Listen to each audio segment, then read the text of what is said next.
So I guarantee you, they showing babies that have pre-existing conditions, babies who are sickly. Some of these babies are probably not even the babies of the woman who's talking.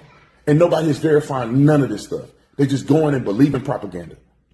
Hey, look, y'all, man, I'm on vacation, but I All right. Wow. Okay. Chat, I'm sorry. I know a lot of you guys are probably pissed off that, you listen to all that, but I do think it's important to be able to, kind of get a grip and a totality of what the person is saying. Now, look, you guys know I've went back and forth with Officer Tatum before. I like Officer Tatum. I've spoken to him before. We had a respectful conversation. We pretty much buried the hatchet. So I'm not going to attack him, actually. I know that's what a lot of you guys want. You guys want the blood sport or whatever. But what I'll do is I'll just kind of systematically kind of go through some of the things that he said that are not true. Look, this isn't just Officer Tatum, by the way. I've talked about this, and I've been very critical about this with the conservative community for a very long time, for the better part of this year, actually, and last year. Actually, since 2023, really. One of the things, and I've been more vocal about it this year, guys, I hate to say it, but the truth is the truth. American conservative media is horrible when it comes to foreign policy, okay? American conservative media is so bad when it comes to this, all right? And the reason why we're so bad is because conservative media is occupied, all right? Simply put, it's occupied. And we know who it's occupied by. Whether it's Blaze, PragerU, Breitbart, the Daily Wire, the Bongino Show, Steven Crowder, whatever, we know who runs right-wing media in America, Fox, etc. We know who runs it. And since they run it, they can't tell you guys the truth about who really runs our foreign policy. It took a genocide in Gaza and us seeing kids die every single day for us to finally be able to even talk about this topic. Let's be honest here. Go back in time. There were very few people that talked about this topic prior to October 7th. Okay? Me, Nick Fuentes, Sneeko, John Zerka mentioned it a few times, right? And what happened to us? All of us suffered to some degree, whether it was being banned completely, being demonetized, being kicked off of certain platforms, now being allowed to speak on topics, etc. Now, and I'll take it a step further. Before October 7th, 2023, most Americans didn't even know what Zionism was. Most Americans wouldn't even be able to point to Israel on a fucking map. Most Americans didn't even know what the Middle East looked like. They didn't know where Iran was on a map. They didn't know where Israel was. They didn't know where Lebanon was. They didn't know what Hezbollah was. They didn't know what the IRGC was. They didn't know any of this shit, right? So this conflict, right, has made it where people now are forced to see where their tax dollars are going, okay? Thanks to social media, thanks to the internet, thanks to smartphones, people are now seeing where their tax dollars are going. And rightfully so, a lot of Americans are fucking appalled because a lot of Americans were completely unaware about this prior to October 7th, okay? Influencers like Ben Shapiro, who were quietly supporting Israel on the side, super pro-Israel, they were more concerned with talking about culture war issues like race, transgenderism, homosexuality, etc. Big talking points, right, in the conservative media. They're more focused on talking about that. But then when October 7th happened, a line was drawn in the sand and they needed to take a side. And since conservative media is owned by them, they had to take the side of them, which is pro-Israel, pro-Zionism, pro-self-defense, pro-genocide. Okay? And like I've said before, the reason why conservative media is horrible when it comes to foreign policy and why they don't tell you guys the truth is because we know who owns conservative media. Turning Point, etc. The people that fund Turning Point, chat, just so you know, and Officer Tatum works very closely with Turning Point. He was there literally earlier this month, okay, with Charlie Kirk. Why do you think Charlie Kirk is literally scrambling right now, trying to find a way to rebrand Israel to his base, who a lot of them, the younger guys especially, are not taking it anymore. They're not drinking the Kool-Aid. He had to have a focus group episode, which I reacted to on OSS, by the way, addressing a lot of the concerns of the young people when it comes to our support of Israel. Because now you can't ignore it. Any person whether you're Muslim, Christian, Jewish, whatever it is, because there's a lot of Jewish people as well that detest and condemn what's going on in Gaza, right? Anyone with a brain, anyone with a heart, anyone with two eyes can see what the fuck is going on and be like, whoa, what the hell's going on here?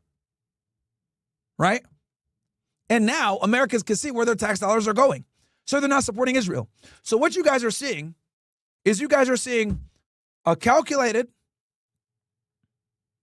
strategic push from many conservative influencers to push back against people that are anti-Israel, on the right especially. They're using pejorative terms like the woke right. They're using phrases like Hamas supporter. They're using phrases like useful idiots, right? These are all pejorative terms used against people that are condemning what they're seeing on their phones, on their Twitter feed, on their computers, on TikTok, because you can't avoid it now at this point. Calling them liberals, etc. They're using all these pejorative terms to insult people that are critical of Israel's response to the conflict, right?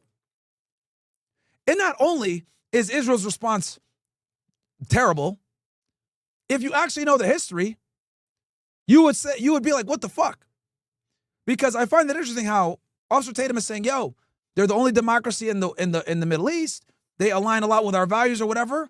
That couldn't be further from the fucking truth. Here's the truth about Israel, okay? They're an apartheid ethno-state, okay, that needs to maintain a Jewish majority, 80%, by the way. This is how Ben Gurion found it, and he was one of their left-leaning founders, okay? And they always brag that they have 2 million Palestinians in there, but those Palestinians aren't treated the same. And then on top of that, they have millions more Palestinians that they preside over and they occupy that have no say, okay? That's what they won't tell you, right? When they bring over these American influencers like Brandon Tatum, Floyd Mayweather, right? Charlie Kirk, all these people that say, I've been to Israel before, it's awesome, the Nelk boys. You guys got to understand that they have a tour set up, okay? And what they do is they take you on this tour, they bring you to the wall, they take you to Jerusalem, they take you this, because they want you to build a bond with the area. But what they won't do is they won't show you all the Palestinians that they're occupying in the West Bank and in Gaza. These are people that live under Israeli rule. They live blockaded. They're controlled by Israel, okay? They have no sovereignty, no self-determination, no voting rights, no nothing. Nothing. But then Israel has the nerve to run around and say, oh, we're a democracy. No, they're not at all. And if you actually believe that, you're a retard. Oh, well, they pulled out in 2005. They still occupy them. They don't have an airport. They don't have airspace. Israel controls who goes in and who goes out. They're occupied. According to international law, by the way, Gaza and the West Bank are considered occupied, right? And then on top of that, don't even get me started on the settlements that they keep expanding. Contrary to peace treaties, contrary to the UN. Hell, even U.S. President told Netanyahu, hey, you got to stop expanding the West Bank and stop the settlements. They still do it. These settlements in the West Bank are condemned by the international community as fucking illegal, by the way. Okay? But this is what conservatives don't want to fucking tell you guys. Okay? Because they know who makes the checks clear. They know who runs shit. The people that run conservative media, left-wing media too, but conservative media especially, a lot of them are either Zionist Jews or proud evangelical Christian Zionists. One of the two. So criticizing Israel is a career ender. It's only over the past year or so that people in the conservative movement have finally been able to come up and say, oh, you know what? Yeah, this is a fucking problem. And it took dying babies and starving babies for us to fucking see this. So what you guys are seeing, this narrative that you see guys like Brandon Tatum, etc., grasping at, is the old narrative that they've used for a very long time to justify the apartheid ethno-state that they have. Because anyone that understands and studies the history of Israel will realize, holy shit, why do we support these guys? They're not really a democracy. They oppress a group of people that are indigenous to that area, right? It's a settler colonial state that exercises racial supremacy, right? They constantly run military operations called cutting the grass, where they kill Palestinians and or target individuals. They oppress them. They occupy them. So yes, if you violently occupy a group of people, they're going to violently resist. And then Brandon also made another big mistake. He said, oh, they started this war. Really, dude? Really? They didn't start this war. October 7th was not the beginning of this war. And this is, I tell you guys all the time, I know a lot of y'all watch me now at this point to see how you can debate Zionists. What do I always tell you guys?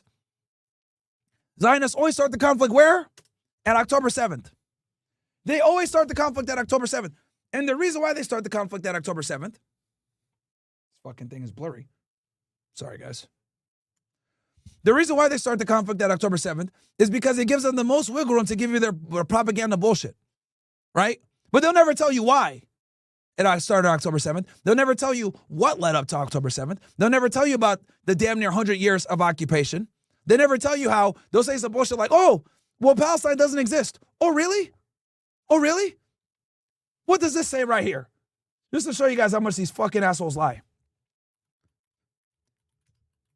And it's ridiculous because when I debate these idiots, a lot of the times, they don't even know about this shit. What is this?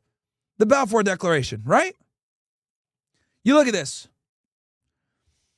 I have much pleasure in conveying to you, on behalf of His Majesty's government, the following declaration of sympathy with Jewish Zionist aspirations, which has been submitted to and approved by the cabinet. His Majesty's government view with favor the establishment in Palestine. See that right there? Show this to every single Zionist that tries to sit there and tell you that Palestine never existed. Shut the fuck up. What the hell is this? What the hell is this? Dear Lost Rothschild, which, by the way, in case you were wondering, yes. Okay? Palestine never existed. Shut the fuck up. Right here. His Majesty's government view with favor the establishment in Palestine of a national home for the Jewish people. So these idiots try to tell you that the war started October 7th. No, the war started back in fucking 1917 if we're going to be all the way fucking honest, okay? Fatality. But these motherfuckers never want to actually go through history. Because if you actually look through the history, you actually look at all the Israeli actions that led to the creation of Israel, it's indefensible.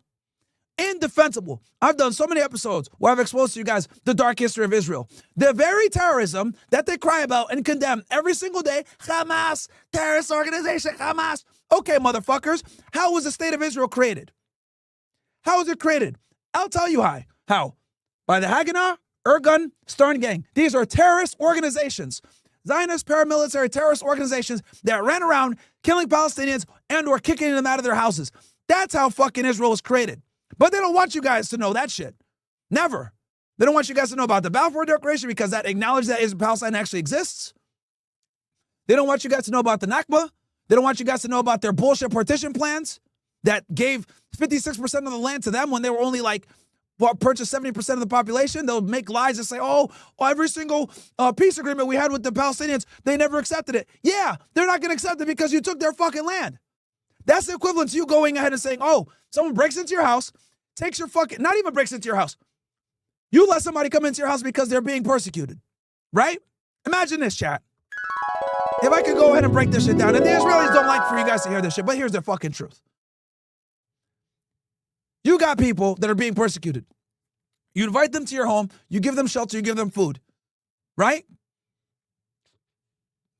You come back and you just notice that they start to expand the space that you gave them. You go on vacation, you come back, and pretty much the locks are changed and the house has changed. And they tell you, sorry, bro, house is mine now. What the fuck? So you obviously fight, okay? But you lose because they have more weapons, they have more support, they have more power, etc. Okay? Because these paramilitary Zionist organizations, just so you guys were wondering, the real dark history of Israel, I wonder where they got those weapons. I'll tell you.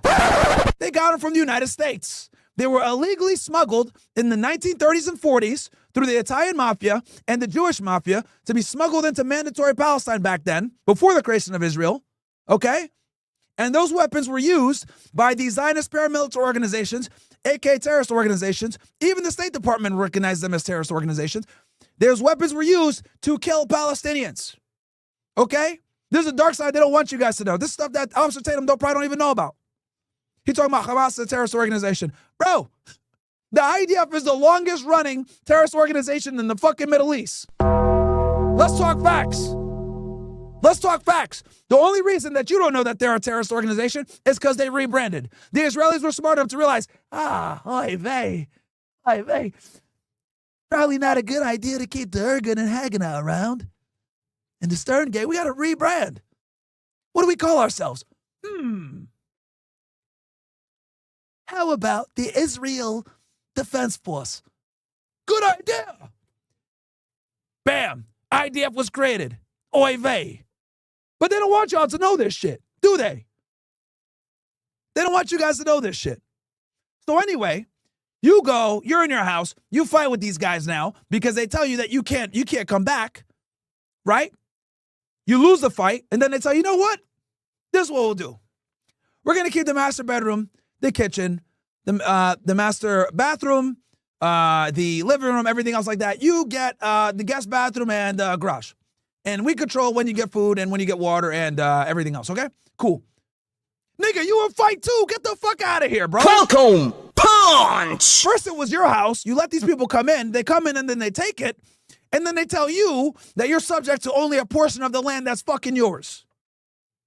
And to add insult to injury, none of these people have ties to the land. They're Romanians. They're Ukrainians. They're Russians. They're from Belarus. They're from Eastern fucking Europe. Okay? Every single prime minister of Israel is from Europe.